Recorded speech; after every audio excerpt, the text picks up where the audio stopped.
అరుంధతీదేవి సహా సప్తర్షులను తాను స్మరించిన కారణమును వారికి వివరిస్తున్న మహేశ్వరుడు శ్రీ కుమార సంభవం స్కందోత్పత్తి 10వ భాగము.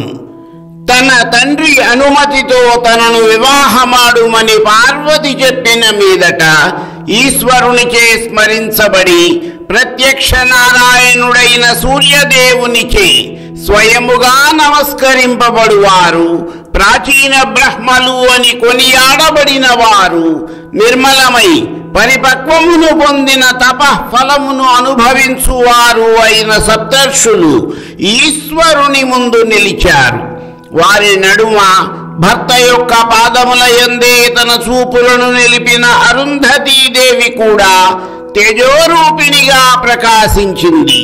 ఈ విధముగా ఈశ్వరుని యొక్క పిలుపునకు స్పందించి ఆయన ఎదుట నిలిచిన సప్తర్షులు అరుంధతీదేవి జగన్నాథుడైన ఈశ్వరుని ఈ విధముగా స్తుతించారు.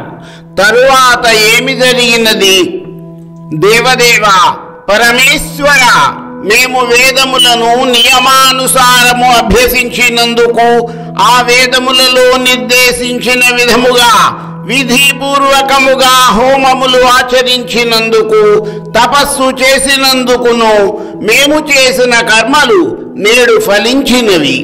ఈ సమస్త విశ్వమునకు ప్రభువైన నీవు ఊహింపని రీతిలో మమ్ములను నీ మనస్సులో తలుచుకుని నీ సేవకు ఉపయోగపడు విధముగా తలుచుకుంటివి. మా భాగ్యమునేమని చెప్పగలము? ఎవని యొక్క మనసులో నీవు ఉంటావో వాడే కదా పుణ్యాత్ములలో కూడా శ్రేష్ఠుడు. వేదములకు కారణమైన నీ మనస్సులో ఎవడుండునో వాడు ధన్యుడని వేరుగా చెప్పనవసరం లేదు. మేము సహజముగానే ఇప్పుడు సూర్యచంద్రుల కంటే ఎత్తైన స్థానమైన సప్తర్షి మండలమునందు ఉన్నాము. ఇప్పుడు మమ్ము నీవు తలుచుకున్న అనుగ్రహముచే ఇదివరకంటే ఉన్నతమైన పదవిని అధిరోహించాము. నీచే గౌరవింపబడిన మేము మమ్ములను ఎంతో గొప్పగా భావించుకొనుచున్నాము. ఎందుకంటే ఇతరుల యందు గొప్పవారు చూపిన ఆదరణము ఆ ప్రాణులకు అపరిమితమైన విశ్వాసమును కలిగించును.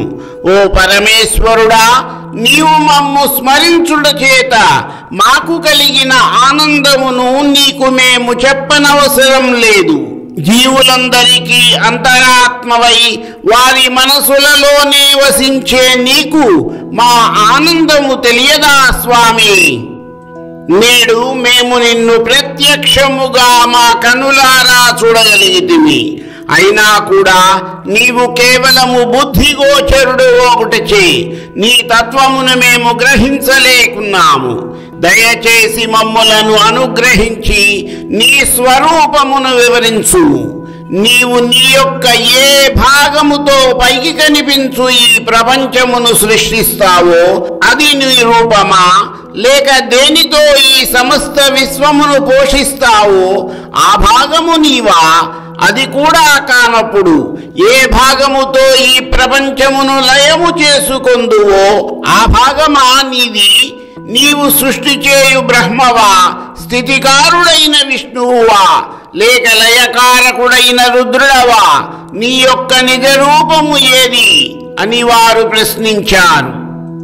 సప్తర్షులు అడిగిన దానికి సమాధానముగా ఈశ్వరుడు, ఓ తాపసులారా, నేను చేసే పనులన్నీ కూడా నా స్వార్థము కొరకు చేసేవి కావు అన్న విషయము మీకందరకు తెలుసును.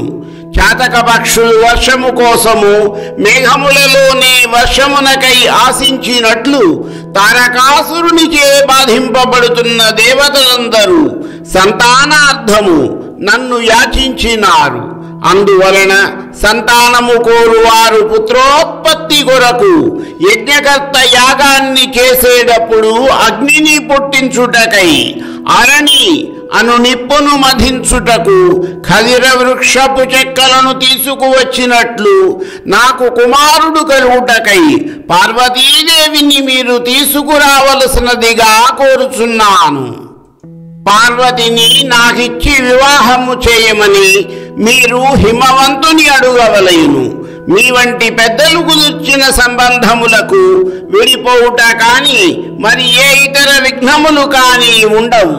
నేను కేవలము లోలత్వముతో భార్యా సంపర్కమును కోరుటలేదు. దేవతలకు ఉపకారము చేయవలయునన్నదే నా కోరిక. అట్లయినచో వివాహమాడుటకు ఎంతో మంది ఇతర దేవతలు ఉండగా శిలారూపుడైన హిమవంతుని కుమార్తెనే వివాహమాడవలనను ఈ కోరిక ఎందుకు కలిగినది అన్న సందేహము మీకు కలుగవచ్చును. ఉన్నతుడు, స్థిరచిత్తుడు, భూభారమును మోయువాడును అగు పూజ్యుడైన హిమవంతుడే నాకు ప్రశస్తమైన బంధువు కాదగినవాడు. కన్యాదానమునకై మీరు ఆ హిమవంతునితో మాట్లాడవలసిన తీరును నేను మీకు వివరింపనవసరము లేదు.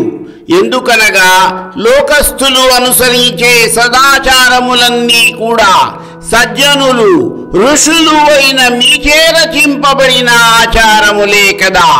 పూజ్యురాలైన అరుంధతి కూడా వివాహ విషయములందు తగినంత అనుభవము కలిగి ఉన్నది. తరచుగా ఇట్టి వైవాహిక విషయములలో స్త్రీలు ఎంతో చాకచక్యమును కలిగి ఉంటారు. కనుక మీరు ఔషధి ప్రస్థము అని పిలువబడే హిమవంతుని యొక్క రాజధానికి సత్వరమే కార్యసిద్ధికి బయలుదేరండి. తిరిగి మనమందరము ఈ కైలాసములోనే కలిసి కొందుముగాక.